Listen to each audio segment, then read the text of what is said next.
tal? Buenos días a todos, un gusto. Bueno, vamos a comenzar porque principalmente los indicadores, como ya lo mencionaron, son indicadores que están basados obviamente en procesos que tienen que estar estandarizados, que tienen una investigación previa para poder hacer el proceso, y una vez que establecemos el proceso y estamos mejorando continuamente el proceso, es donde obtenemos los indicadores que vamos a estar midiendo. Con respecto a los errores más frecuentes, esto como inspector CAP, bueno, yo he visto en muchos laboratorios estos 4 errores que son los más frecuentes que encontramos como hallazgos, como no conformidades o como insatisfactorios. Entonces, el primero, que pareciera que es algo muy sencillo, pero es algo que falta mucho todavía por estandarizar, por hacer las cosas correctamente, pues es la meta 1, la mala identificación del paciente. Es frecuente que el etiquetado de la identificación del paciente sea diferente al que tenemos, y generalmente en el área de procesos cuando nos damos cuenta acerca de este indicador. El otro es la prescripción médica. Muchas veces también el hecho de transcribir la prescripción médica con los estudios de laboratorio es otro de los más frecuentes. Aquí también tenemos un indicador importante para poder hacer la medición de qué tanto se generan estos errores por parte de una prescripción y una transcripción de alta de estos estudios. Tenemos también el rotulado, que es básicamente poner una etiqueta diferente de un contenedor en otro, y los contenedores como tal de elección. Muchas veces los estudios a veces no son tomados adecuadamente y esto genera una nueva muestra, que también es otro indicador importante que nosotros observamos.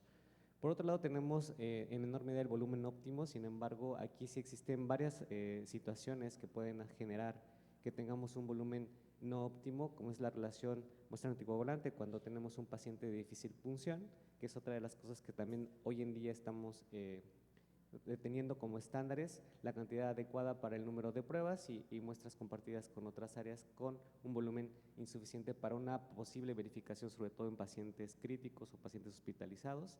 Y bueno, en la parte preanalítica y posanalítica tenemos la recolección, acondicionamiento y transporte y conservación precisamente de las muestras. Ahí. Nosotros actualmente en el hospital donde estamos, el laboratorio, la división, que es el banco de sangre, patología quirúrgica, molecular y laboratorio clínico, cuenta con estas 2 acreditaciones. Bueno, la primera es la acreditación del College of American Pathologists, que como ya lo explicaron, es una acreditación que se basa en evaluaciones entre pares, es decir, nosotros tenemos gente igual que ustedes, pares que se dedican a hematología, coagulación, que dirigen un laboratorio, que son supervisores, que son técnicos, y estas personas se encargan de evaluar con base a los estándares CAP, y el Joint Commission es una certificación que está más englobada a la seguridad, enfocada a la seguridad. Sin embargo, también evalúa algunos procesos que tenemos de manera general dentro del laboratorio.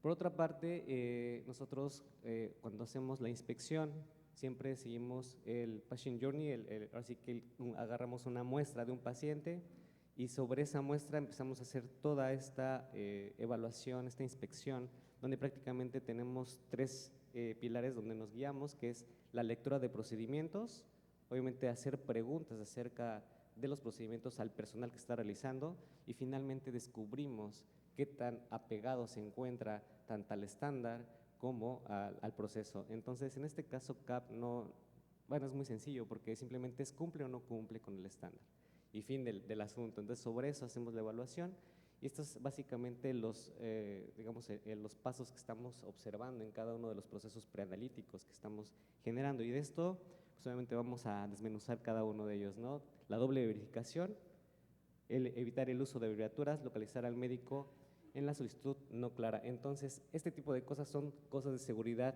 del paciente. Entonces, aquí podemos sacar un indicador con base a los estándares, y sobre los estándares, entonces, hacer un cumplimiento y estar haciendo un monitoreo continuo para poder hacer un mejor indicador o inclusive precisar el indicador. Es bien importante que los indicadores sean reales. Ya lo comentaron, deben ser smart, deben ser algo alcanzable, algo que podamos nosotros, con base al histórico, establecer una meta de manera inicial, y una vez que tengamos esta meta, ver cómo se desarrolla y sobre eso hacer un ajuste, regularmente hacia positivo. Hay veces que si nos llegamos a pasar en ese porcentaje de cumplimiento, pues bueno, podemos hacer una disminución y hacer acciones que permitan alcanzar un mayor porcentaje de cumplimiento.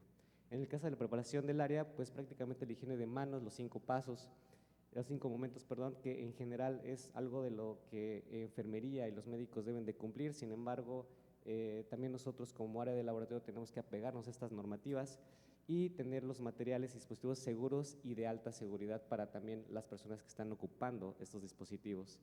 Obviamente también hacemos cosas también de seguridad que tienen que ver con aquellas que permitan tener un ambiente adecuado para el paciente y para el flebotomista en este caso, que permita hacer su trabajo adecuadamente, que es iluminado, que esté tranquilo y que puse doblemente iluminado, pero prácticamente es iluminado, tranquilo y que tenga todas las herramientas necesarias para poder hacer su trabajo. Por otro lado, tenemos la identificación del paciente, que prácticamente es una sensibilización de cómo hacer responsable no solamente al flebotomista, sino también al paciente, al familiar del paciente. Es muy habitual que nosotros hagamos esto simplemente diciéndole: por seguridad de usted, por favor deme su nombre y su fecha de nacimiento. Y con esto el paciente percibe esta seguridad y al mismo tiempo se involucra y hace sinergia con lo que nosotros hacemos, y hacemos copartícipes precisamente a los pacientes familiares para este tipo de cosas.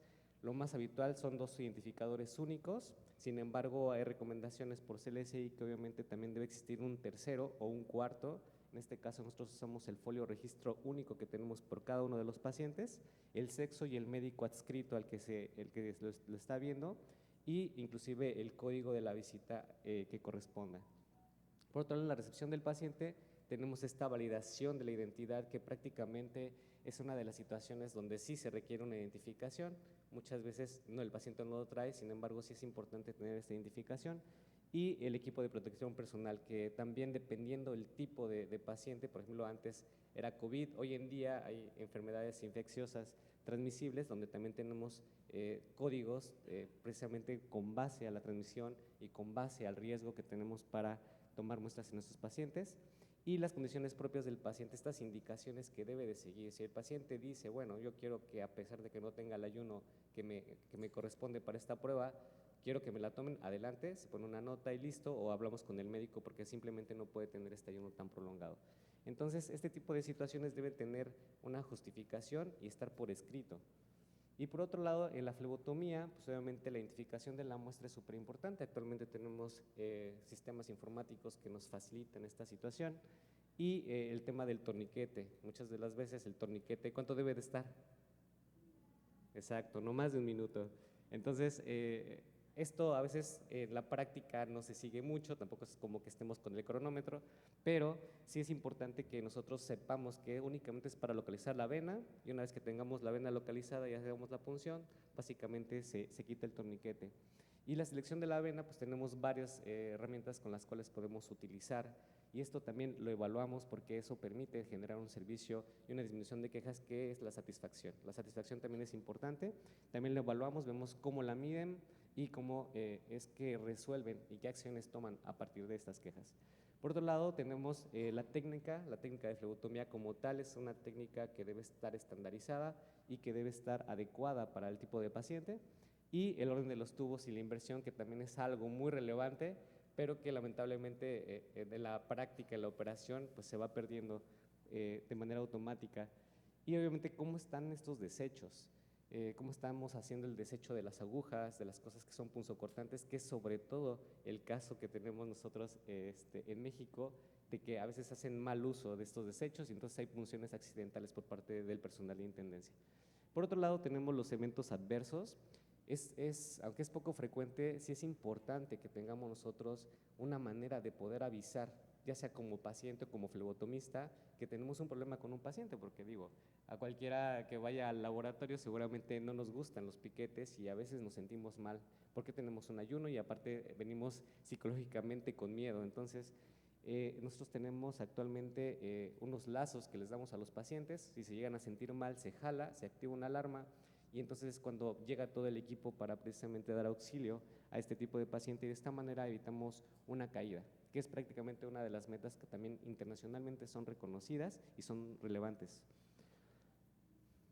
Ahora, por otra parte, yo les comentaba, nosotros tenemos hoy en día un reto importante, que es la punción difícil, y hay estándares que ya están saliendo precisamente para poder evaluarla y poder dar recomendaciones de cumplimiento.